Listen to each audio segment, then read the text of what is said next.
Ladies and gentlemen, welcome back to another time of possession. We got a late night episode coming for you. It is currently December 22nd, 11:55, almost December 23rd on the West Coast. Your boy is back in California, visiting his family for the holidays. So we are on the same time schedule. But unfortunately, we know what that means. It's holiday time, right? And it is so hard to get all of us together. Obviously, Tyler's busy tonight. I was busy tomorrow night and Christmas Eve, Christmas. It's let's just be real, people. It's not going to happen, right? Hmm. Hopefully, we can get this episode up. Christmas Eve or Christmas. We'll see whenever it gets up. But we did want to at least get a pod out to you. So first of all, Jared, number one, how you doing this week? Obviously, holiday season. You got the Chargers beanie all snuggled up and whatnot for the weather, and I'm ready to talk some Week 16 football. How are you doing? Good. I don't want to bring too much attention to it. I had my 25th birthday a few days ago. I Yes, got sir. I Happy got the birthday. new navy. I got the new Yes. navy jersey, and it Oh, that is a looks. new name. I didn't even notice that. Yeah. Yeah, So clean. the other ones right here. It doesn't have the white in the middle of the bolt and whatnot. Dude, this one with Yeah, it looks so much better. Yeah. it's just I saw it in the bag and I went, yes, I have the best jersey. Mhm. Look in the NFL, the Navy. Speaking of, that is what they are going to be wearing Saturday night against the Texans, and oh, it's gonna go hard. That's all I'm gonna say. Yeah. Mm. Dude. Yeah, Texans, that's kind of a tough one for y'all. With the defense and everything they provide, and I mean, you guys look really great against the Cowboys. The Broncos kind of have like a mini bye week. We were playing the Kansas City backups, so The Kansas City third that's strings, more pretty. like it. That's pretty. Yeah, yeah, yeah. So I expect the Broncos to win on Christmas. Obviously, coming off that loss to Jacksonville. But yeah, we're not going to start with our teams because I think we need to start with, even though Tyler is not here. So we're going to start with Seattle tonight because it was kind of the game of the year on Thursday, right? I mean, kind of a fork in the road moment for Sam Darnold, where he's always been kind of known as this guy who just kind of melts down in the biggest moments, choker, if you want to use that term, whatever. And instead, he stages this comeback. Obviously, the punt return helped, or kick return. It was Punt Shaheed, return. right? Returns that kick. Yeah, that helps, right? Um, but then in overtime, man, he was nails. It was freaking elite stuff from Darnold, and that point conversion was wide open. Yeah. It kind of solidified to me that I think Seattle can win the Super Bowl. Like I really do think they can win it all with this roster. You look around the NFL, there's no perfect team this year. Like in years past, we've seen okay, Kansas City, they don't really have a weakness, right? Hmm. That Eagles team last year, they didn't have a weakness. Some might have said the weakness was Jalen Hurts, but like he performs in the biggest moments. Every single team has a weakness. We would have said a week ago the Rams were the best team in the NFL. I don't know if I could sit here and say that anymore. The secondary for the Rams is atrocious. It's a problem at this point, Yep. right? Every single team has an issue. And with Seattle, maybe the issue is their quarterback. But instead of melting down, they staged a comeback, and it was the game of the year, in my opinion. Um, what do you think about Thursday night, dude? Because I thought it was just incredible football for one. Yeah. But As obviously somebody who had no stake in the game unless you were in your fantasy championship, like I was. By the way, I lost. Tyler is the winner because I didn't start Joe Burrow against the Dolphins and CJ Stroud shit the bed against the Raiders, which I am just baffled by. I will never be choosing a Houston player again. I was wrong to trust Houston in general. Second, now out of the way. Congrats, Tyler, for winning the league. That was the closest I ever came to winning our league, so I don't know if I'll ever get that close again, unfortunately. Um, I mean, you win baseball every year, dude. So I mean, like, you um, know, so obviously we knew coming into this, Sam Darnold's boogeyman was the Rams, and like against the Vikings or with the Vikings in the playoffs last year, they destroyed him. Like mentally and physically, yeah, they destroyed him. And then earlier this year, they got to him again in their first matchup in LA, and it was just like he's just the Rams just have his number. They just know how to play him. And in the I think before the Shaheed touchdown, the red zone interception he throws, I'm like, it's over. It's a two-score game. I'm like, they can't find the end zone other than like the first drive they had. The defense can only hold the line for so long until the Rams just keep breaking through. Like they held the Rams to like I think three straight field goals or something, or at least two, and then they finally punched in. It's like yeah. if you're not A lot gonna, of 3-and-outs in that fourth quarter. Yeah, yeah, but like you said, the Shaheed touchdown helped, but and obviously one of the weirder 2-point conversions we've seen. Let's not act like it wasn't. oh Yeah, yeah, like that I yeah. didn't. No, It didn't look like a backwards pass to me. I'm gonna say that, but hey, it was entertaining. Good on Jack Charbonnet to pick up the ball too, because if he just lets that fall, it's not gonna count. So he picks it up and it's a successful one. But if you're the Rams defense, like all you needed to do was stop one of those conversions. And I mean, you technically stopped the second one, but you didn't know that the play was still going technically and that it was a backwards pass. You just thought it was incomplete. So technically you thought you stopped a one, but you know. With this win though for Seattle, it's such a momentum changer that I feel like Sam Darnold finally got that monkey off his back and he beat the team in the NFC that's hmm been terrorizing him the last 2 years. Now, obviously we're going to have a big week 18 matchup for the 1 seed, barring Seattle doesn't lose to Carolina and San Francisco does not lose to Chicago. So, if both. Well, that's an interesting matchup right there. The San Francisco Chicago game because That is Sunday Night Football next um, week. I mean yeah, we'll talk about Chicago soon. But yeah, man, I just think that I can't like objectively say like 2 weeks ago I would have been like I think the Rams are going to the Super Bowl and probably winning it. At Mm-hmm. the MVP at quarterback, they probably still have the MVP at quarterback. To be fair, though, right? He threw for like Um, 400 plus yards. Like, and just he was elite in that. Yeah, he was elite in that game. He was incredible.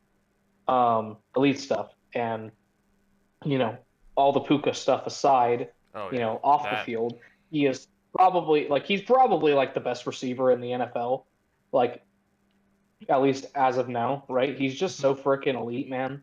With all the stuff he does after the catch, he's so physical, and with the way he can, not only break tackles but at the line get separation with his hands and his quick feet and everything. Like he just does everything so well, and it just like how do we let like what was Puka like a fifth round pick? How does this even He was a happen? day three. Where this He guy was is definitely day three. he's a day 3 pick, and he's the best receiver in the NFL this season. Like it's just insane to me. Um, but yeah, man, I just think I don't know. It was a hell of a game. I think both of these teams can win a Super Bowl, and we're probably selfishly. I really hope we get a part 3 in the playoffs. I Oh hope at some point these two meet up again. yeah. Here's just the Great. one thing that just stings if you're a Rams fan. I'm looking at the team stats. The Rams had 4 more first downs, had like 25 more total plays, like pretty much almost 200 more total yards. They're about even in yards per play. Almost doubled the Seahawks in passing yards and 0 turnovers and dominated time of possession and still lost the game. Yep. Like I'm as a Chargers fan, that is honestly charging if I've ever freaking seen it. In all honesty, like speaking from experience and what I have seen, that is just I feel for Rams fans. I know how that feels doing you feel like you did everything perfectly, but like one thing probably did them in, and that was the punt and return touchdown. Because you want to say there's a Yeah. weakness. The special teams on the Rams might be a weakness because their kicker, I mean, Didn't they Mevis, fire their didn't yes. they like fire their special teams Mm-hmm. coordinator? Mm-hmm. And Odd time for a firing, especially for a team that is like literally like are they like the one seed in the NFC right now? Like, you know what I mean? no, Like it's just I mean odd. the Seahawks are now. I guess they dropped, yeah, but like yeah, you're right. I mean, they're still like they're 11-4 and they're like locked into the playoffs essentially. Like it's just crazy to me Yeah, that that'd be like if you know, that'd be like almost if the Ravens fired John Harbaugh like right now, basically after Sunday night's game. how well maybe they should, man. Maybe Okay. they should. One last That's thing another on the topic. Rams too. Just like I mean, obviously it was a short week. The whole Napuka thing came up, and they had the flight problems here and there. Like I'm wondering if like could this possibly just derail the Rams season? I mean, like you kind of look at their losses, and they're all games they honestly should have won. Like you look the Niners overtime loss, this game if Mevis makes the kick in the end of the fourth quarter, but he just misses it. Hmm. What other game? The Panthers game, and their other loss being the Eagles, the blocked kick. Yeah, Like they're all games that were like the Rams right there, yeah. flip of a coin could be undefeated. But Yeah. like do you think these losses, like these types of losses are a little demoralizing to great teams, or do you think just great teams are just able to move past it? And like I mean, as we saw after they lost to the Panthers, they went out and put BTA on the Cardinals and then took care of business against the Lions. But then this happened. Well, And speaking of the Cardinals, the next 2 weeks they have the Falcons and the Cardinals, so they're going to get right back on track, right?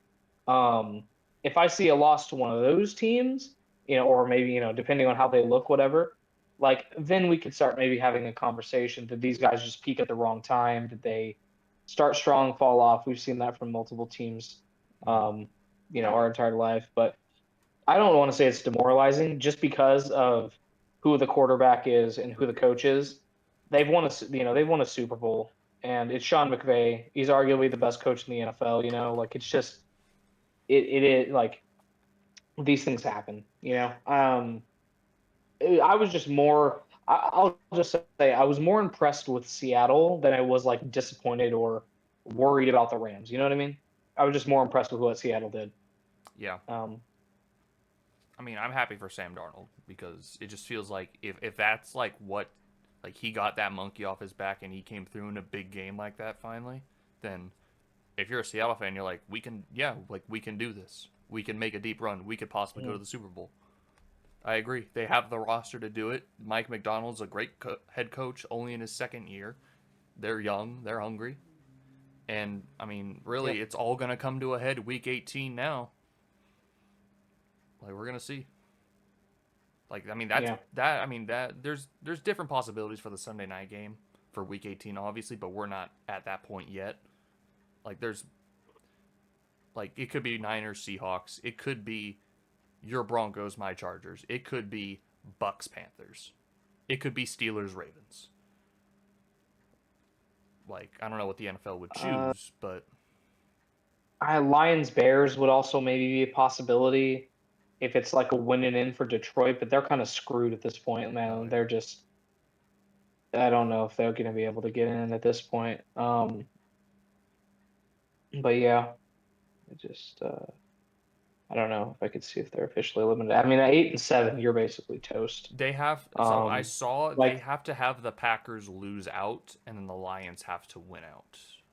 And the Packers have the Ravens on Saturday, and then they face the Vikings. And then well, the Lions face the, yeah, they're down then. I forgot who the Lions face next. Oh, the Vikings on Christmas, and then they face the Bears. Okay. Well, then they're done. Yeah, unfortunately. I let's talk. Yeah. Let's talk Bears Packers now because that was the most important win for the Chicago Bears in that city in a very long time. The fact that like they looked dead for 56 minutes in this football game and the Packers, you know, it looked like, you know what? We're going to kind of rally behind Micah and we're going to kind of do this for our guy. And then out of nowhere, like touchdown, onside kick, gets it to overtime. They stopped Green Bay. Well, Malik Willis fumbles. And then that very next play, Caleb Williams bomb to DJ Moore, who's been there for a while now. A guy that just, he deserves this. I mean, this dude's he's been in Carolina and he's been in Chicago, and all he's ever known is Losing. mediocrity with those two franchises. And he finally, like, I feel kind of the same way about him that I feel with like my guy Cortland Sutton. The mediocrity he's kind of suffered through, and he finally gets a guy that can get him the football and everything. And yeah, man, it was insane. It just absolutely nuts. I don't know what else to say about it. This game was crazy. Um, again, this week produced a lot of freaking good football games, man. Um, not a lot of meaningful ones when you look at the big picture, but a lot of postseason implications and everything. And Chicago now at 11-4, they are very alive for the 1 seed. Yeah, They're and very alive for it, which is insane. Cause like I don't know. Before the season, we thought Chicago was going to be good, but we thought it was going to take a while with Ben Johnson. And now, sometimes we overcomplicate this stuff, man. And this could go for your Chargers. You get the quarterback right, you get the head coach right, and a lot of the other stuff magically fixes itself. You get those two things right, and the rest of the other stuff kind of takes care of itself. And that's kind of what it's been like with Chicago because the defense isn't really good. They just take the ball away, man. And they have a hell of a good run game, and the offensive line is really good. Protect Caleb, and Caleb has all the talent in the world. It's just a matter of him putting it together. But when he puts it together, the Bears look like, again, they can win the Super Bowl. And I feel like this week actually kind of showed us a lot of teams that are turning into contenders. And I think Chicago's one of them. I'm gonna simplify this and just say that this NFL season is just on crack. That's all I can say. Like to your simplification of so Yeah. many teams can win it. This season is on crack because there's so much crap that happens. The Chiefs are out this year, and it's literally now anybody's field to win it. Like even the Eagles, who Yep. won it last year in dominant fashion, don't look right, and it's like anybody in the NFC can knock them And off. even then the Eagles could win it. You know what I mean? Like Yeah, the Eagles could still repeat, I think. yeah. First NFC East back-to-back champion in like 20 something years or something like that. So Hmm. I'm glad I picked the Eagles this time. I when I in our preseason, I remember I picked the Eagles, so I was like, yeah, Chicago is in the playoffs officially, though obviously they're still a game back or a game ahead of Green Bay. Obviously, they face San Francisco and face Detroit. Those are two tough ones. Green Bay just has, like I said, the Ravens and the Vikings, and we're gonna see how that plays out. Um, yeah, like honestly, Coach of the Year might be Ben Johnson's, but my pick, Mike Vrabel, at the beginning of the season, dude. Like it's gonna be between either of those two. I feel like. And you know what the other thing is? It really sucks, but I kind of feel like Liam Cohen Oh yeah. just kind of gets thrown to the wayside. But the job he's done with Jacksonville, I know you hate them, but the job he's done with Jacksonville, and we'll talk about the Broncos game soon, is it's very impressive.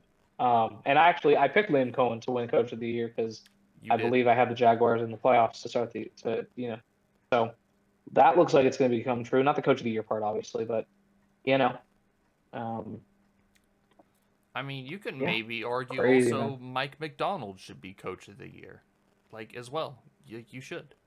Like, Yeah, for sure. No, you're not wrong. um, and as Oh, much as you but could maybe say Dave Canales of the Panthers, it's just mainly due to the Bucks collapsing. So, I mean, but yeah. I don't know if you want to get into Bucks Panthers real quick because that.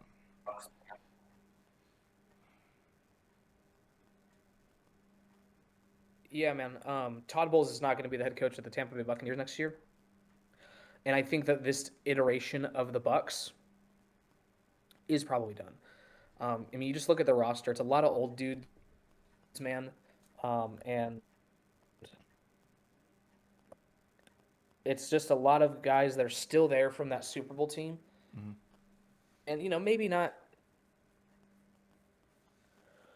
not like you know, trying to pull up their cap situation, but maybe not like.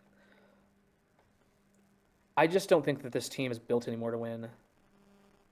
Yeah, You know, I think I looked at and going their. to be playoff run. Baker has not played good in 2 months, No. and that's really what it boils down to. The quarterback's playing hurt. I just and Baker does this to himself. He always plays hurt, and it's like why? Like on this roster, like Levante David is here. Sterling Shepard's 32. Mike Evans is 32. There's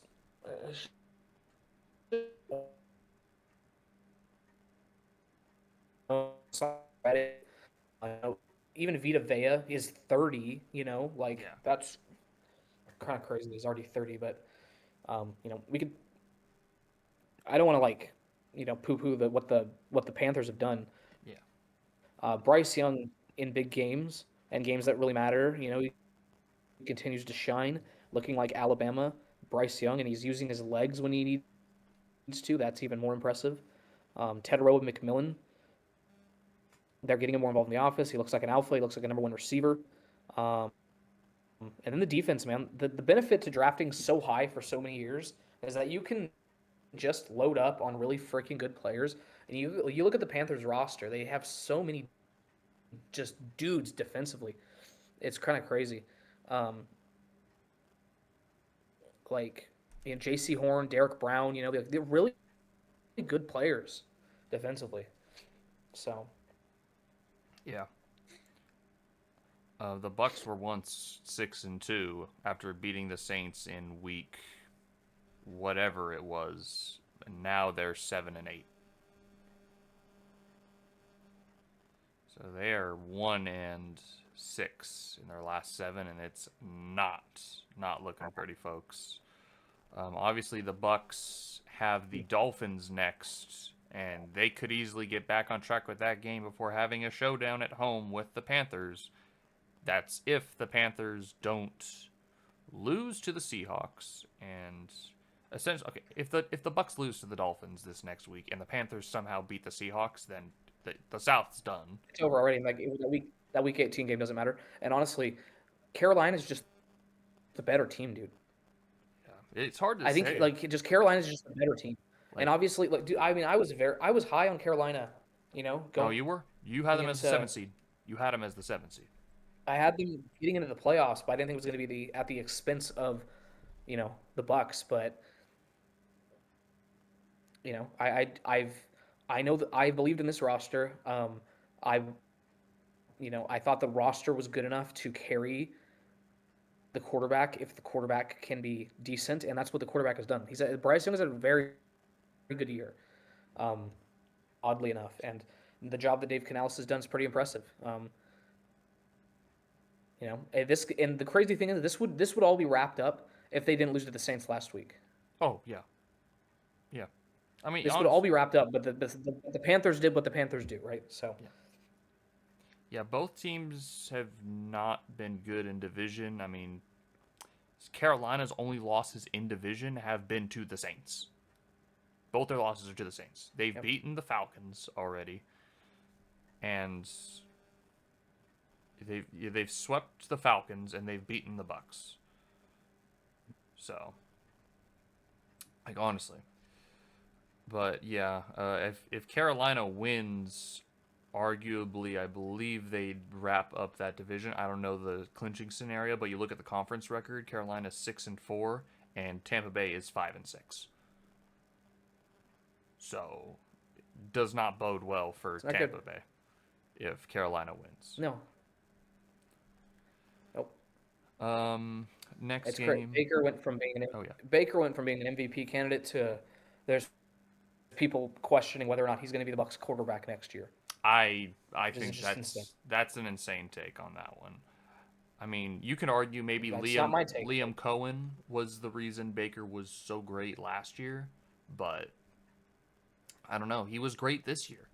At the first half, he was great. So it's like I think people are overreacting a little bit on him not being the Bucs quarterback. And we can talk about teams that are going to need a quarterback next year once we get there, but like other games that happened, I mean, I guess we can get into my game since it was in the morning slate. Yeah, 2 in a row. 10 a.m. slate games. We won them both. We won them both. That's all I can say. I didn't like how the game started, or at least the first half. I mean, I loved what the offense was doing. We were scoring, but we had to match what the Cowboys were doing. And I knew CeeDee Lamb and George Pickens is one of like the top duos, wide receivers this year. Dude, Dallas's offense is just really good, man. Yeah, They just are. But I knew coming in that my defense was like way better than theirs. But I was just like, dude, can we get like one stop? Like one. And it just wasn't happening, but I was happy the offense was just able to match what the Cowboys did. It was like touchdown, hold them to field goal, touchdown. But then a touchdown, it was just like, oh my God. Like, we literally cannot. Like, it's like if we punt first, it feels like we're conceding the game. But they punted first, but then we punted. But then the second half, for the second week in a row, this Chargers defense locked in and held the opposing team scoreless on the road. Like, dude, and Justin Herbert didn't get sacked. I mean, I know Quinnen Williams didn't play. I know that. But still, he didn't get sacked at all. He was able to stay upright. He had great pocket awareness. He was hitting receivers. Quentin Johnston with a beautiful one-handed catch, man. He's shown up this past season, bro. This season. It's great, yeah. It went from not being able to catch anything to that. Yeah. This Crazy. is. I mean, it gives a lot of trust, to Justin. Like, I can throw it to him, and I can trust him to catch it now. Because the last 2 seasons, it was just like, I can't. It's like, it's ladder bust. This year, Keenan's back, obviously. Third down machine. Ladd caught a touchdown today.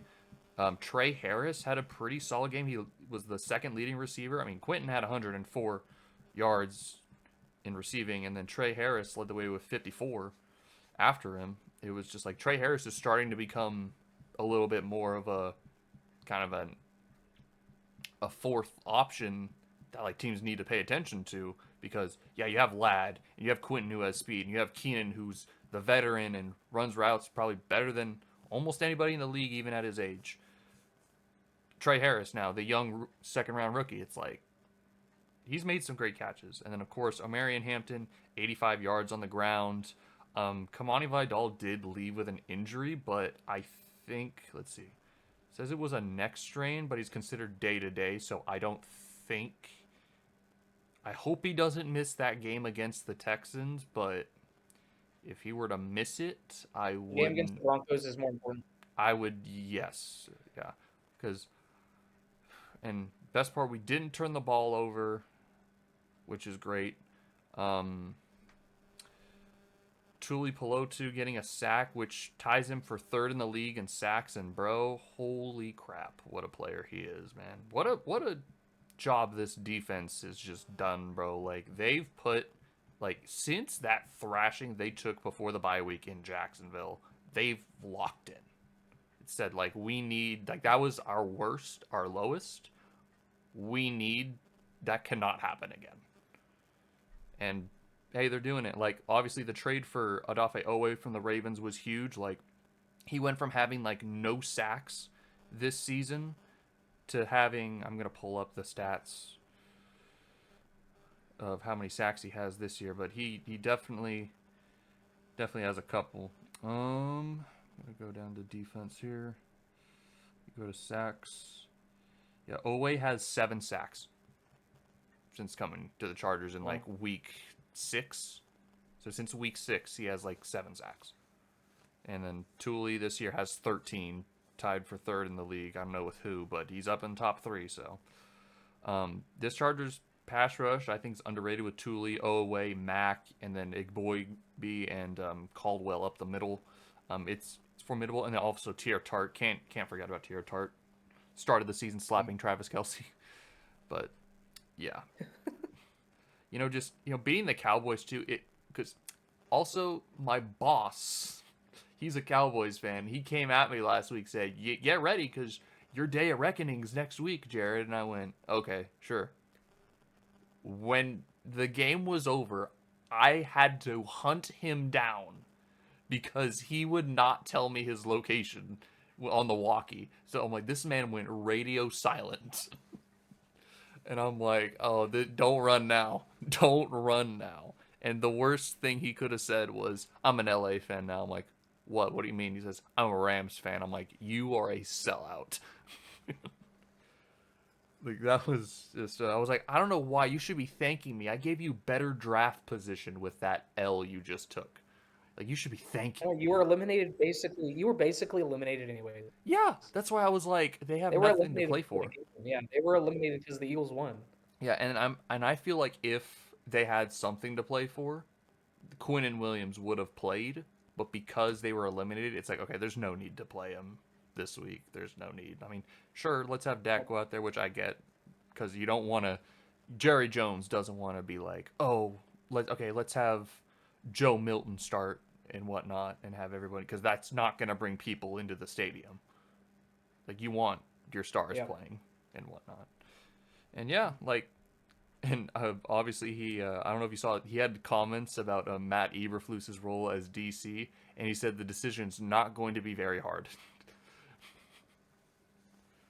Like, it is not going to be a hard decision whether he stays or is done as the defensive coordinator in Dallas. That's insane. What the heck? Yeah. Why would that's so crazy to say? Yeah. It was something along those lines of like, it's not going to be a hard decision. And I'm like, wow. That's unbelievable. That's toxic. That's man. That's just like. That's why they're never going to be winning. They're never going to win a Super Bowl. I think I saw like it's 30 years since they've been to the conference championship, and at least every NFC team has made it once since then. Which is just crazy to think about. You're telling me every NFC team in the last 30 years has at least made the conference championship once, and you think about it, yeah. That's insane. Mm-hmm. No, man. I mean, I said it before. You get the quarterback right, you get the coach right. A lot of the other stuff fixes itself. That's why when, I know that there's been times this season you've kind of panicked about the Chargers and everything. I just think that the coach is just too good to let, to like kind of ride the ship and just say, all right, my offensive line's hurt. We can't change anything. Clearly changes are made, and clearly they're doing things to fix this stuff, right? Whether it's getting Justin, out of the pocket more, rolling him out, letting him run more, just to kind of, give him longer time to see the field, whatever the case may be. It's just, they're dangerous because there's just not many people that are better than that quarterback. There's not like, they're just not like. I don't know if I can count on my hand, I don't know if I can count on my hand the amount of quarterbacks that are better than him. Yeah. So, Like, especially now that Mahomes is hurt and he's out. Like, outside of Josh Allen, you're not taking another quarterback over him in the AFC. I know as a You're just not. I want as a you as a Broncos fan, like in a heartbeat, if you had the choice, would you take Justin Herbert over Bo Nix? Yeah, 100%. I would trade Bo Nix and multiple first round and second round picks for Justin Herbert if that offer was on the table immediately. Yes. I just like Like, and hearing I you love say Bo. that because it shows me You know? ball, because I mean there are there's the GM, the couch GMs out there that go, no, like clearly Bo Nix is the best. And I mean, I know Bo Nix is good. Like I've seen him play. Like this season, he's been He's great. fine. He's been good. He's been good. He's been But fine. He's been fine. He's been fine. He's not Justin Herbert. yeah. He's just not. Um. I guess going. But yeah, like obviously, I know no sacks this week. That's gonna be dialed up to an 11 these next 2 weeks. I know this with Houston and Denver. I know the sacks are Yeah. coming, and it's gonna be up to Justin to avoid it, have more awareness, and for the coaching staff to develop a protection scheme that doesn't. Let's just keep the bar under maybe 10 sacks per game. Let's keep it under 10. That's kind of a high number. It's a high number, Dude, dude. he got sacked Um, 7 times against the Eagles. I feel like it could go to 10 against the Texans or Broncos, but we'll see. yeah, maybe. I don't know. The Broncos' defense has not been good as of late, so Yeah, they've shown some I don't know. cracks in the armor. One should say, if we can transition to Yeah, your game shout out Riley here. Moss. Yeah, shout out Riley Moss. I mean, um, draft a corner in the first round, barely sees the playing time, and when he does, he's getting called for pass interferences and not doing much better than Riley Moss. So we have a clear weakness defensively, and that is one cornerback, two middle linebacker. There's a potential Dre Greenlaw injury as well. What? He's I mean, injured again? shocker. Like, I mean, he's always hurt. He's hurt every year of his career. I mean, it's not Okay. surprising at all. Um, but yeah, man, it was like the first game this season where I've like watched it, and I said before, like I know I said on the last pod, I think the Broncos are going to lose to Jacksonville. I know the winning streak has to come to an end, and I'd rather Yeah. it come to an end now than against the Chiefs or the Chargers. Um, because those games are divisional games, they actually matter. We're trying to wrap up the 1 seed. We're trying to win the AFC West, and I kind of figured that was going to happen. Did I think it was going to happen in the fashion it did? Did I think we were going to get blown out and dominated by the Jags? Like that Maybe was they shocking. just own the AFC West. Okay, that and Maybe they just own the AFC. I hated it when you said that. I was like, those damn cats. They beat the Chiefs too. They beat the Chiefs too. Okay, You we know, were so I'm happy just like, when they beat the Chiefs though, and then they freaking curb stomped me into oblivion. yeah. And then they kind of did the same with us. We also lost Pat Bryant, um, Oh, I think who was our young up and coming receiver. He was in the rotation. I mean, he was not like he wasn't Cortland a Sutton key part like of the getting all offense. the He's reps. not a key part of the offense. He wasn't a key part of the offense, but Bo was throwing hospital balls in down 2 scores with like 2 minutes left. Like, why? You know, Yeah. like you're not gonna it's like it's okay. You're not gonna make every fourth quarter comeback. Not every game's gonna be the Giants game. Um, and yeah, man. I mean, I thought Bo was fine. I thought like the defense just showed like I don't know, and I I gotta give credit to Trevor Lawrence. He's playing his best ball of the season right now, and he looked really good against us, man. He dominated us. It's one thing to do against the Jets last week. It's a whole other thing to do it against our defense and the Broncos defense. So I have to give credit where it's due. Um, I I predicted they were going to lose. Am I like super worried right now? Not really. Like I think we're going to win on Christmas, and then it's going to be down to week 18 in a big game that against a team that we didn't really match up well against, to be honest with you. But Yeah. it's fine. You can argue Bo Nix has struggled to figure out the Chargers, probably because so far he's 0-3 against them.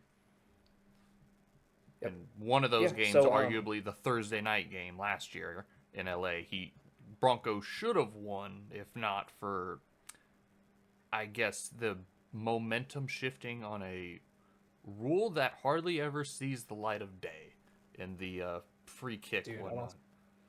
That is Jim Harbaugh like at his finest. But anyway, um, yeah, I agree. You're gonna win on Christmas. If you all somehow lose on Christmas,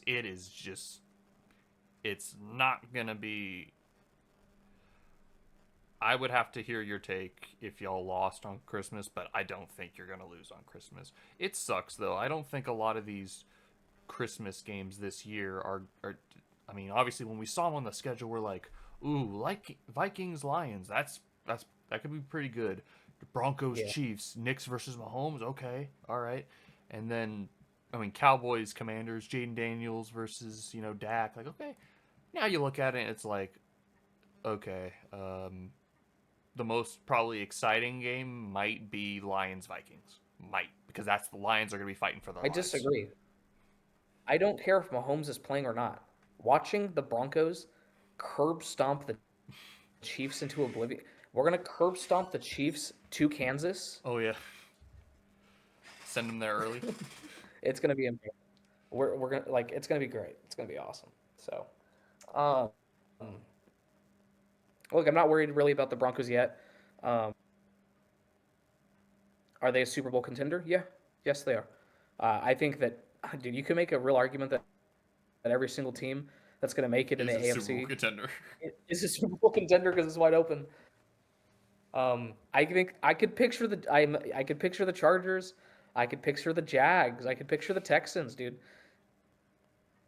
They're all in it. Like it's I'm a crazy. little skeptical about the Texans after that game against the Raiders offensively. That just didn't fill me with a lot of Yeah. confidence in them anyway. Mm. Because now that gives me a lot of confidence in my team going into Saturday. Is like, okay, they played that bad against the Raiders. Okay, I think we know we're Yeah. gonna. So did Denver, though. To be fair. Yeah, we'll see on that game, but obviously I'm not going to underestimate their defense. It's their best thing, but yeah, obviously, I mean, as a Chargers fan, I was happy y'all lost because now that means we have a shot at the division, barring we don't lose Saturday against the Texans. If we just take care of business, then Yes. Week 18, As of like, unfortunately, yeah. Unfortunately, I'm going to be rooting for the Texans just so the Week 18 game does not hold any weight. Um, but the NFL has been crazy, and the script kind of writes itself, right?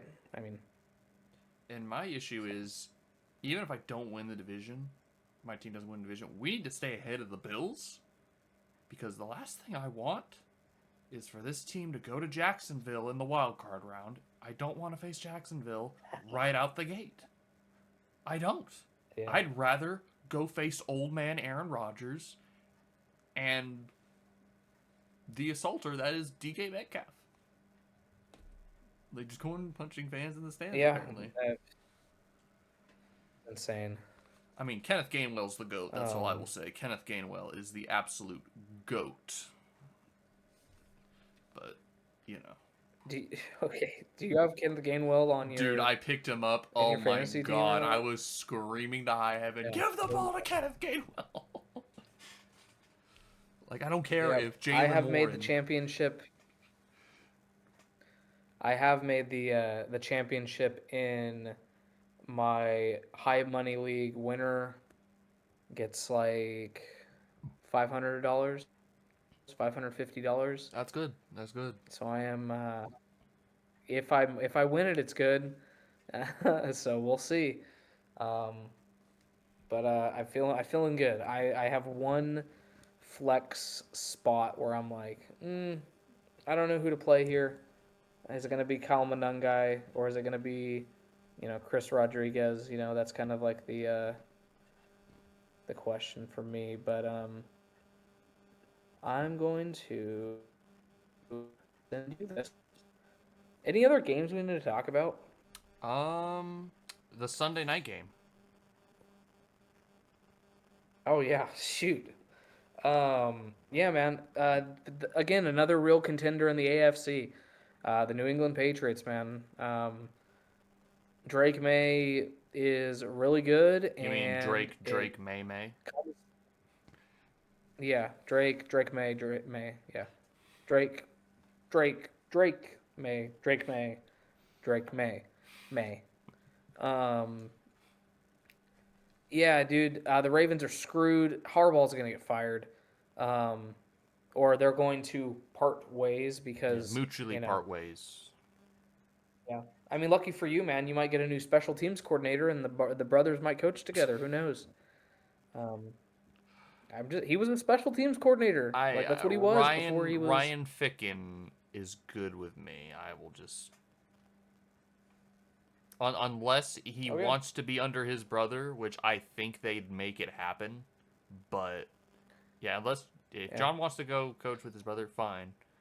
But obviously we look at head coach opening spots, and what is it like? He'd be like the best fit for the Giants or something like that. I was gonna say he's so. I think he's so Giants coded. It's like unbelievable. Like I feel like that he fit. Like he'd do well there. I mean, I guess we could talk about at some point, not tonight probably, but what do the Giants do if they get the number one pick? I think it's a conversation. I think it's a conversation. Yeah, Whether or not you draft a quarterback or not, but yeah. I mean, I mean, I'm just so shocked they just sat Derrick Henry after he scored the touchdown. I just, he didn't like play in the fourth quarter at all, basically. and that's pretty much what lost me the championship. Was after Derrick Henry scored the touchdown, it gave Tyler the lead, and then they pulled him, and I was like, you guys suck. It's like you suck, Baltimore. It's like now you want to put in the backup guy. Yeah. Like, I think they're done, and I think the Steelers are going to win that division. Especially if Lamar is out, he has like back contusions right now. oh yeah, Um, that's rough. They go to Green Bay on Saturday, so like, dude, it's a shorter week because you're not playing on Sunday. hmm Um, it's just like I don't know, Jim. Like I just don't think that they're. I don't think they have it this year, and it is crazy. I don't know how many times this has happened in NFL history, but the Ravens came into the season as the Super Bowl favorite, the favorite to win the Super Bowl, ahead of the Eagles, ahead of the Chiefs, ahead of the Bills, and they are going to miss the playoffs. Insane. Just crazy. I swear I saw a stat, and it said Zay Flowers has more fumbles than receiving touchdowns this year. Is that true? That'd be insane. I just looked it up. If that's He has 3 fumbles and 2 receiving touchdowns this season. Oh my god. That's pathetic. You know, I'm gonna say this right now. Quentin Johnston was the right pick. Quentin Johnston was the right pick all Okay, along. all right, let's relax. Let's relax, dude. All right, you've had a good Quinn Johnston's had a good 5 weeks. Let's chill for a second. Let's relax. Okay, maybe neither of them were the right pick. No, it's just I don't know. That's a tough one for me. Um, yeah, man. I mean, I was impressed with New England, obviously, but it's just a bigger disappointment for the Ravens. Like Drake May, the comeback is cool. 300 yards is cool. They're a Mike contender. Vrabel is just Cool. so good. He's so good. He is really good. You know, Yeah. it makes me kind of happy seeing him do well as a coach in New England, because I remember reading something that said if the when we were after we fired Staley and we were in when before we got Harbaugh, I was like Vrabel would be awesome. And Yeah. I read something that said if Harbaugh didn't take the Chargers job, they were gonna immediately hand the key to Vrabel. If Yeah. And I'm like, I would have been fine with that too. So I mean, I'm Yeah, happy he's for doing sure. well. Am I happy New England's, I guess, back? No. But I like Mike Vrabel. So Yeah. It does not seem as insufferable as Kansas City was.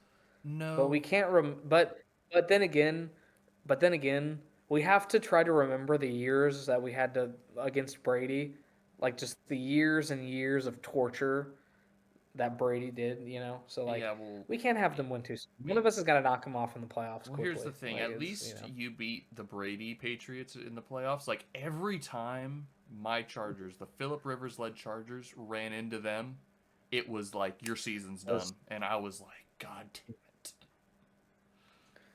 yeah, we did get them once, and they had to go to Denver, and I think Vaughn Miller had like a pick six or something like that. I don't know. It was crazy. Um, I think Osweiler beat him one year. Osweiler.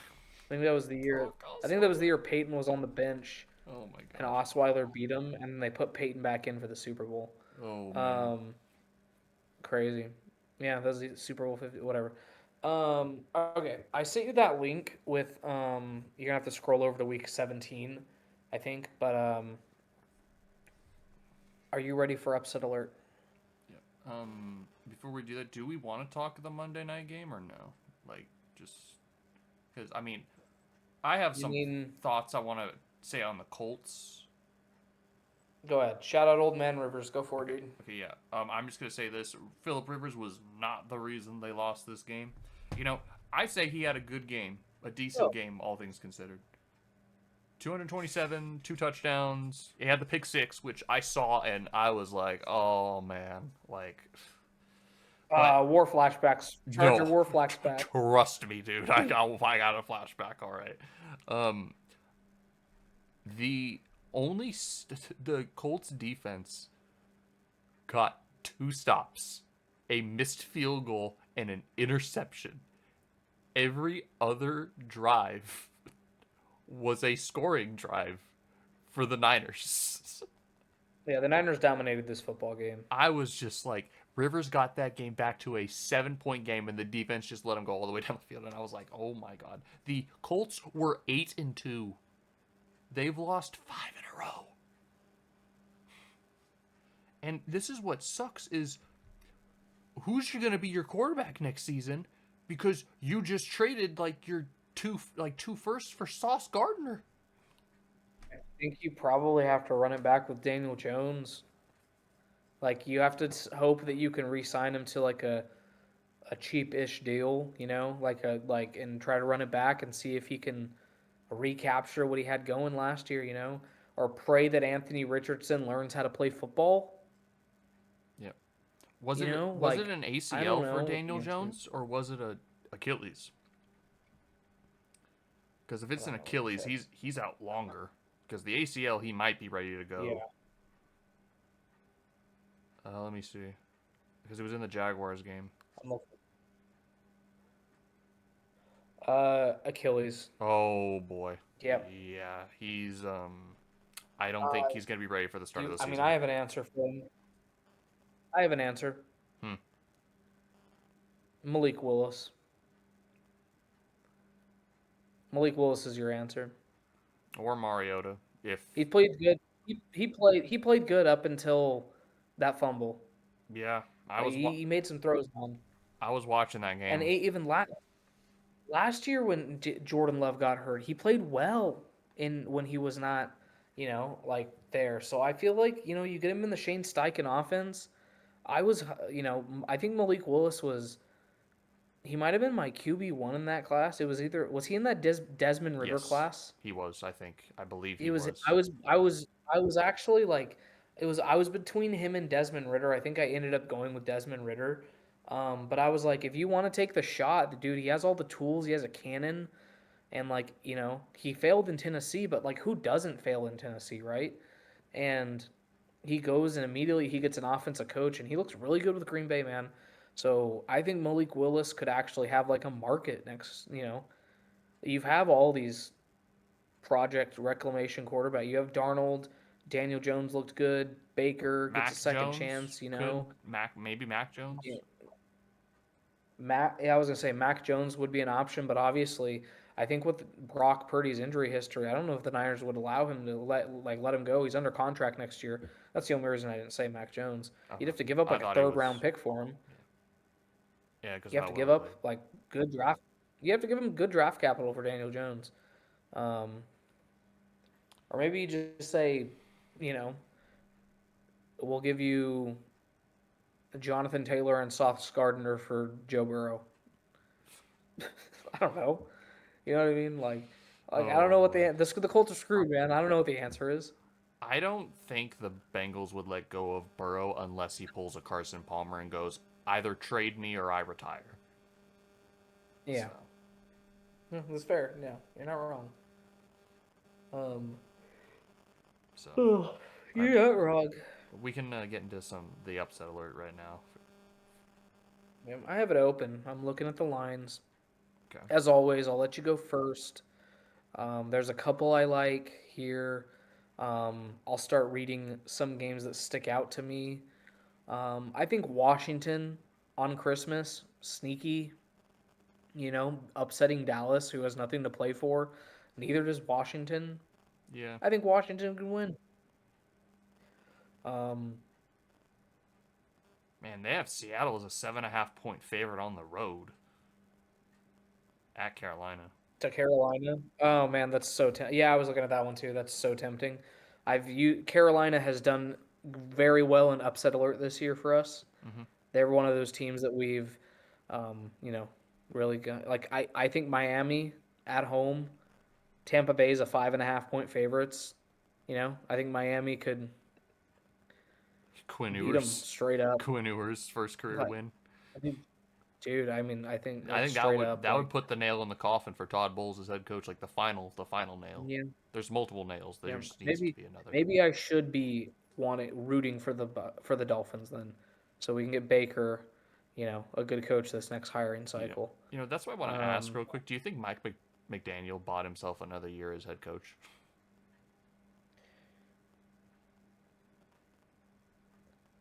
maybe, man, Because they were because like they six and were seven. rolling off. They were They were winning. rolling off.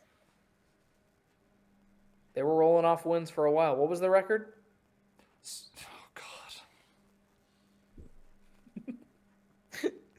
Uh, I'm sorry. I work with children all day, so it's yeah. Anyways, Philadelphia is an underdog going into Buffalo. I'm not gonna take a one and a Um, half line though. If I didn't take the no, we're Chargers not. last week, then I'm not taking that one. Yeah, let's go. Mom ain't raised no you know what. Yeah. So, All right. um, I know what one I'm taking actually. I see it. go ahead, let it rip. I'm going to bite into the Bears pie, and I'm going to take the Bears to upset the Wow, Niners on Sunday Night Football. we have come full circle, man. Complete 180 on the Bears. Um, okay. I like that a lot. I was eyeing that one, not gonna lie. If you didn't take it, that was probably gonna be my pick. Um, but let's ride with. Ooh, you know what? If I'm not mistaken, who did I pick last week? Did I pick the Tennessee Titans last week? I think you did. I All think. right, do I let it ride with Tennessee again? No, no, I don't. No, I don't. No, I don't. Not against the Saints. The Saints are playing good ball right now. Um, let's see here. You know what, man? Yeah, I'm gonna ride. Let's screw it, dude. Let's ride with Carolina, man. Let's ride with Carolina. Like they've been. That's been my one of my teams this year. They've really proven me wrong when I kind of backed out on them. Give me Carolina as a 7.5 point dog. I guarantee you they cover at least, but I we shoot for straight up wins here. So I think they I think it's cover. going Yeah. to be a close game. Yeah, I think they cover for sure, but we don't care about covering. We care about straight up wins. So give me Carolina plus 7.5, and then you have the Bears plus 3. Love it, And then we'll get love it. Tyler's A 2-0 eventually. week, But we'll get 2-0 weekend. Tyler's, but you know, we'll reveal that on the next episode for the Week 18 preview. Yeah. But yeah, and it sucks that I mean, I know you're going to enjoy the Broncos curb stomping the Chiefs. I mean, I'm going to slightly enjoy it as well. But yeah, but like as like an outside fan, like any exciting games, like I mean, maybe Cowboys Commanders could be fun in the morning, maybe. Lions Vikings. I mean, it'll be the Lions fighting for their lives, so I mean, it'll be kind of interesting. Yeah, you're gonna see explosive offensive plays on Christmas, and I think that's fun for fantasy That's championships. that's what we saw last year Because when a lot of Baltimore did that against yeah. Houston and KC against Pittsburgh. I mean, they weren't really close games on Christmas, unfortunately, but No, they weren't. But look, you're gonna watch regardless because for most people, this week is fantasy championship week. yeah. And that is why I'm gonna be watching because I have some Jameer Gibbs stock. I have some Cortland Sutton action going on, and we are trying to win it all. So next time you see me, I will either be victorious or might, not show up because I'm so depressed. So, Daddy needs to pay for a flight home. And that fantasy championship's gonna do it. Let's go. All right. All right. Well, with our football talk done, I can maybe talk a little bit of baseball. So we did have some moves made. I think we'll talk about this one because you liked what this team is now kind of looking like offensively. The Mets traded Jeff McNeil to the A's. What they got back in return was a young player. Like, I don't think he was a top prospect, but they offload McNeil, and the 2022 Mets, that core is gone. Nimmo, Diaz, Alonso, McNeil, now all gone. But, I was talking with my buddy at work today. He's a Yankees fan, but we both enjoy baseball. He was like, dude, do you see the A's? Like, dude, they might be cooking. But you also said, and he also said as well, hey, I mean, they just need to get some pitching. And I mean, obviously playing in a minor league ballpark's not ideal, but I got the lineup right here, like the projected lineup. I mean, and we'll obviously go through them when we do our division profiles in the next like 2 months. Nick Kurtz at first base, Shea Langoliers at catcher, Tyler Soderstrom in left field, Brent Rooker at DH, Jeff McNeil at second base, Jacob Wilson at shortstop, Lawrence Butler in right, Max Muncy at third. The A's Max Muncy, not the Dodgers Max Muncy, the younger one, and then Denzel Clark in center field. It's looking like a very underrated lineup. I think it's fun. I think it's fun as hell. Yeah, it's got the right mix of young and veteran. Like, yeah, the A's are going to be sneaky good. They're going to be sneaky good. Yeah, man, they're going to win like 80-some games probably, and I think be fighting for a wild card spot. Probably not get in because their pitching's so bad, and that'll be it. 100%. That is their one issue. I think their lineup is better than Houston's right now. That's all I will say. And the Angels. Yeah. Some other moves. This is one that I was kind of like, I didn't see coming. So the Red Sox traded for Wilson Contreras. If you remember, he used to be a catcher, and he converted to first base.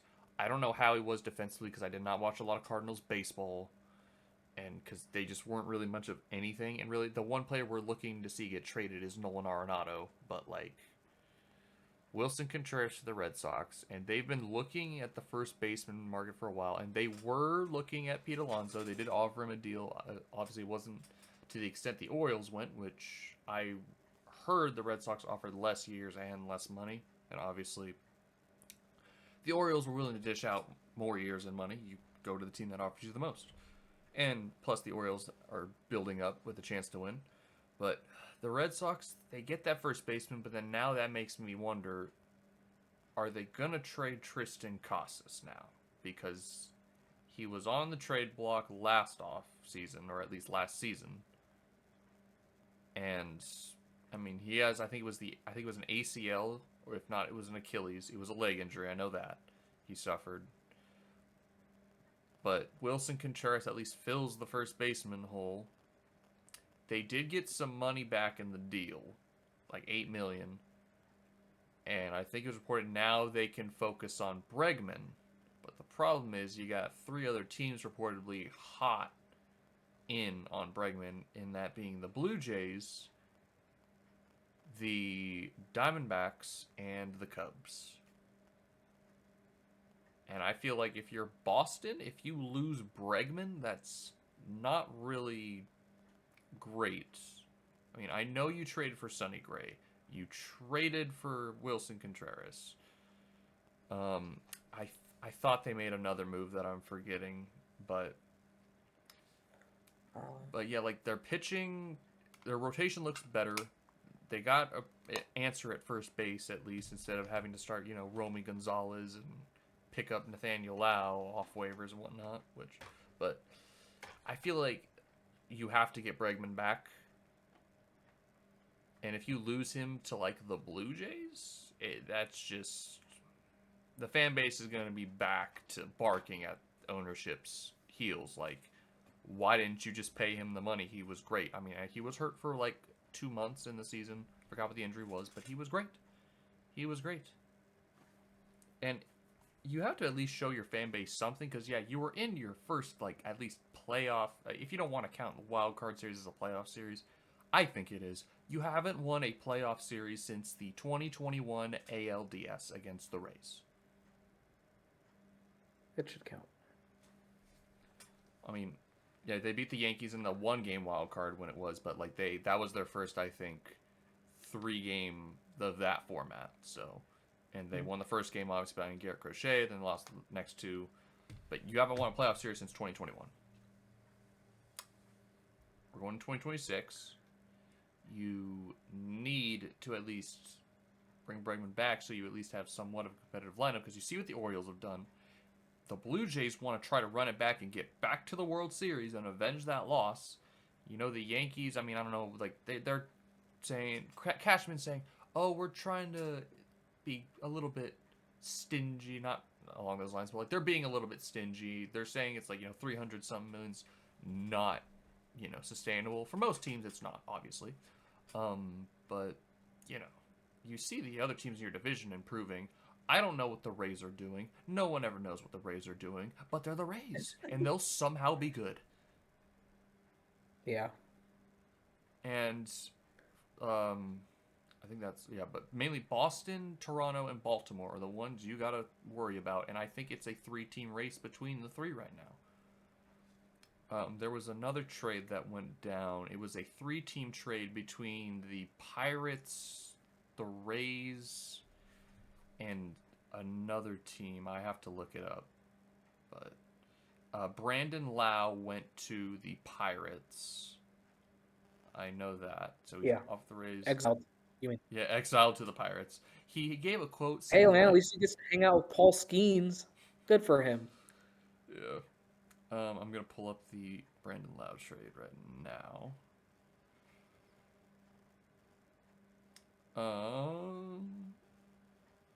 So the Pirates acquired Brandon Lau and Jake Mangum, and then lefty reliever Mason Montgomery.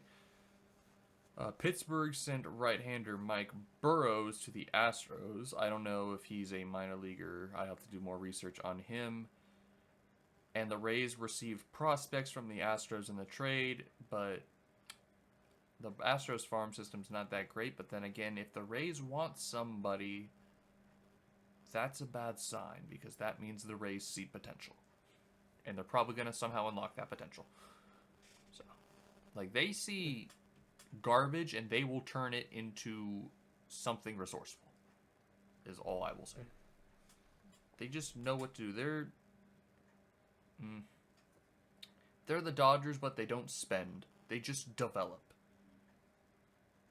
Like, literally. I mean, plus with a new owner now, you never know. They could spend, but they got to get that new ballpark first. I think they're still going to be at Tropicana for this year. They're back in Tropicana, so they're not back in the spring training facility where they were last season. Any other moves? I'm trying to think. Oh yes, Rob Refschneider was on the Red Sox. He signed a 1-year deal with the Astros, or not Astros, the Mariners. So, we'll see how that goes. I think.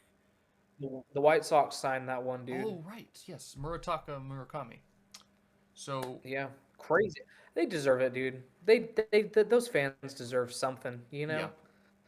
So my Yeah. thoughts on that was one. Obviously, his signing period, I believe, would have came to an end yesterday. So him signing the 2-year deal, it's good for Murakami because it doesn't give him like he's not pressured to perform right away. It's like he can be his own player there, establish himself, and it's like if he signed like let's say with the Dodgers, which we weren't in on him because we have Max Muncy already, and we have Freddie Freeman, so first and third are covered. He wouldn't have that pressure on him to perform right away and be the guy. It's like you have to hit like for average or hit 50 home runs like Shohei. Like you have to perform right away. No, with the White Sox, he can work on things for those 2 years. He brings fans to the ballpark, and it's like, in this rebuilding phase, like the White Sox, I mean, they were bad, but they weren't like what they were 2 seasons ago. Like the young guys that came up, Montgomery and Kyle Teal, like those guys, like that hitting core could be something special. Now, it's not going to get into a wild card because the pitching is still going to be an issue, obviously, but they could be scrappy. It could be something. Yeah, they win 55 games. Yeah, I think they'll give some problems for the AL Central because usually the Central beats up on each other a lot. But yeah, they're gonna have at least a thump on offense, and we're gonna see how he does. That being said, the other Japanese players, I believe Okamoto and Imai, are still free agents, but I don't know where they're gonna sign yet. I've heard the Mets are kind of in, but I don't know what moves they're making. I know they signed Corey Polanco, and he said he's willing to move to first base, but I'm not too sure about that yet. 1 second. Okay. On the other side, let's see. I'm trying to see. Oh, the Padres signed a Korean player. Trying to remember his name. I'm gonna pull up the article for ESPN. Sungmun Song. So now all 3, I guess, top 3 teams in the West have a Korean player now. You have Jung Hoo Lee, I have Hae-Sung Kim, and they have Sungmun Song. So, Michael King also did re-sign there as well on I believe a 3-year, $75 million deal. So I was kind of shocked he stayed. Honestly, with considering the money Cease got, I thought he would have commanded more, but he didn't. Yeah. I mean, $375 is still a lot. He's getting paid like $25 a year, but at least gives them a pitcher. I'm trying to see if there was any other moves that I possibly missed. I'm going to look up the free agent tracker here.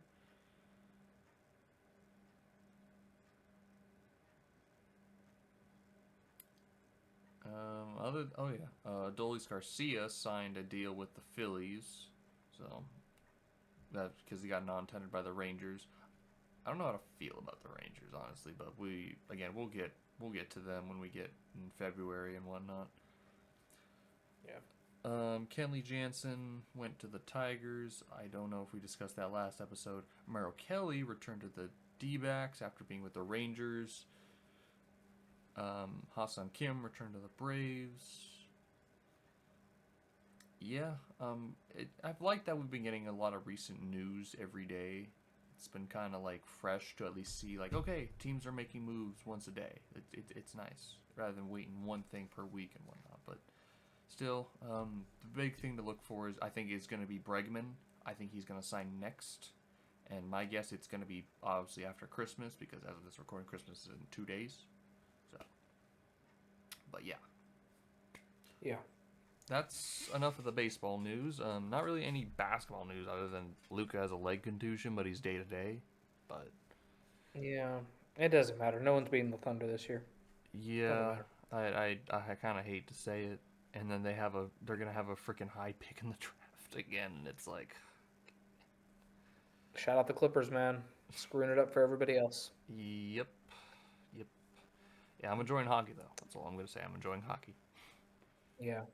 I'm gonna start watching hockey because and I'm a Red Wings fan because I live in uh, Michigan. So You're a I live in Detroit. Red Wings fan officially? I'm gonna be a Red Wings fan. I've decided hockey team. I have all my other teams. Every team is in a different city. That is going to be. I'll be that. I'll jump into hockey and that'll be my team. So yeah. Go to a game when you can because I went to one and I've become a Kings fan. Except I didn't. I went to a Sharks Flyers game. Enjoyable as hell. Okay. I was sold. All I will say. Okay. I'll have to. I'll have to get in on that when I get back. Go to. I think they play at Little Caesars Arena. They played this with the where the Pistons play. Yeah, So they do. I'll have to get there.